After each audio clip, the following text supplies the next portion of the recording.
The Daughters of Long Meg. Part 1. We counted them twice. The stones had moved, and Meg was missing. That's the first line in the recovered audio file.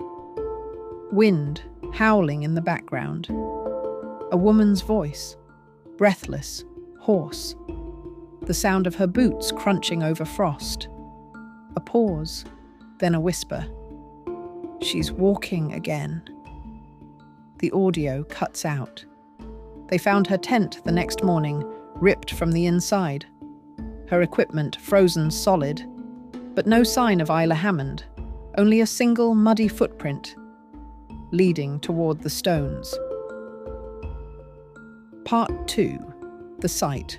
Long Meg and her daughters. In the rolling green hills of Cumbria, just beyond the sheep fields and fog-wrapped lanes, there stands a circle of stone. 59 of them. Some squat and wide, others tall and leaning, shaped by wind and rain and time. And at the circle's edge, one solitary pillar of red sandstone. Long Meg. She's not like the others. Taller, sharper. Etched with faint spirals you can only see when the light is right. Locals say if you walk the circle and count the daughters twice, and the number stays the same, you'll die within the year. But the truth is, the number never stays the same. The stones were once women, turned to rock for dancing on the Sabbath. Or so the story goes. But the older tales, the ones whispered in dialect too old to write down, say the stones were followers, not sinners. And Meg was their priestess, their jailer, or maybe their key. No one agrees. But everyone agrees on this. You don't touch the stones, and you never, ever dig beneath them. Part 3.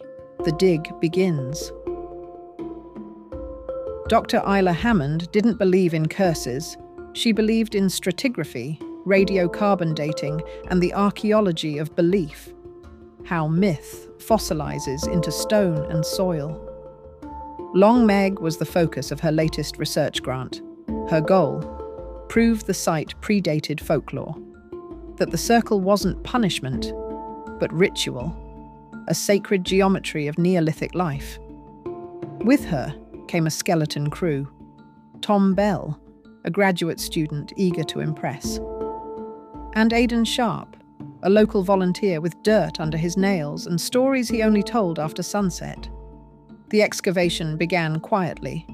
Surface mapping, ground-penetrating radar, soil cores.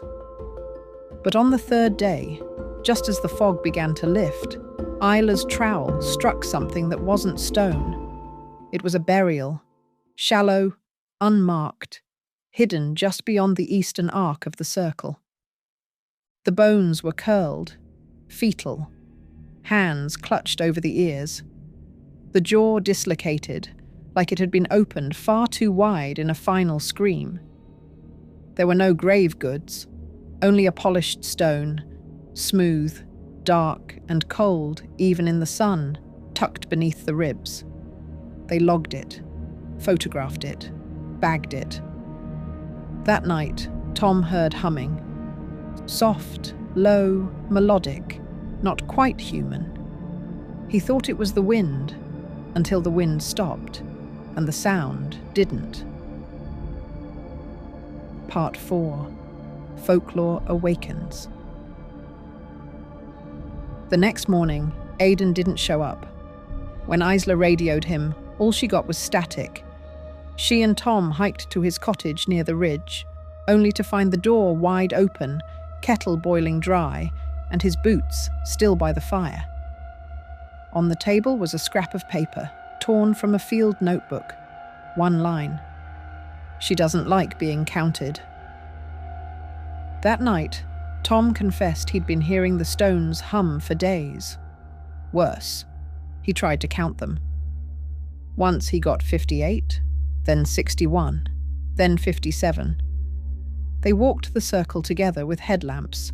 Every count came up different, but Long Meg always remained the same, standing taller than the rest, watching.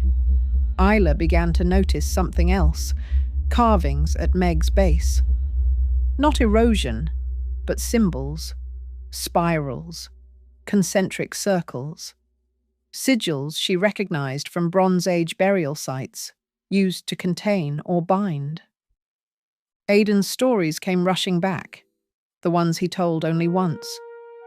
That Meg wasn't a priestess or a victim, she was the lock, and the daughters were the chains. And now, someone had unsealed the mouth. Part 5. The Ritual Reverses. On the 5th night, Isla dreamed of a woman in red sandstone skin. She stood in the circle, humming, a song with no words, only weight. Around her, the daughters swayed like trees in windless air.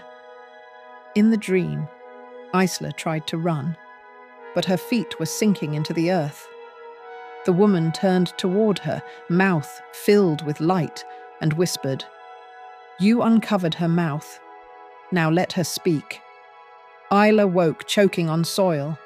Tom was gone, his tent still zipped. No tracks in the frost, just a single red spiral painted on the inside flap, drawn in ash or dried blood. When she called the local police, the signal cut out. She hiked back to the circle, alone, and found a new stone. It hadn't been there before, still damp, pale compared to the others, and it smelled of copper. It stood where Tom had been working. Isla stepped closer and saw faint markings down its side, like fingernail scrapes. A mouth was forming at the base, half swallowed by moss. A silent scream. She backed away and tripped, her hand falling against the base of Long Meg. Something shifted beneath her palm. The inscription she'd found days earlier was clearer now. Without thinking, she read it aloud, and the earth responded. Part 6. Final Revelation. The wind rose like a scream. Clouds tore across the moon, casting the stones into sharp relief. The circle thrummed beneath Isla's feet, like a drumhead stretched across something vast and hollow. She looked up. Long Meg had moved, only by inches, a subtle tilt, a turning. But Meg had never moved.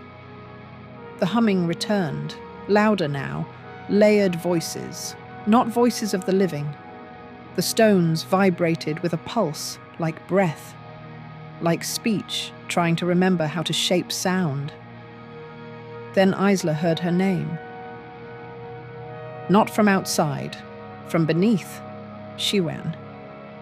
Not to the cottage, not to town, but into the woods, blindly, crashing through branches, boots sinking into loam.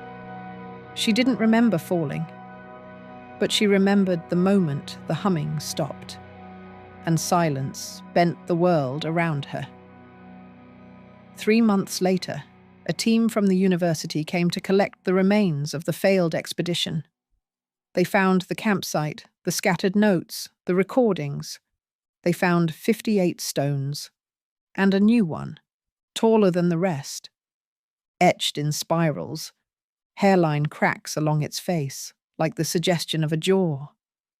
But Meg was gone. Where she once stood now rose a different shape, heavier, broader, with the faint impression of an eye just beginning to open. And far beneath the soil, something old was listening.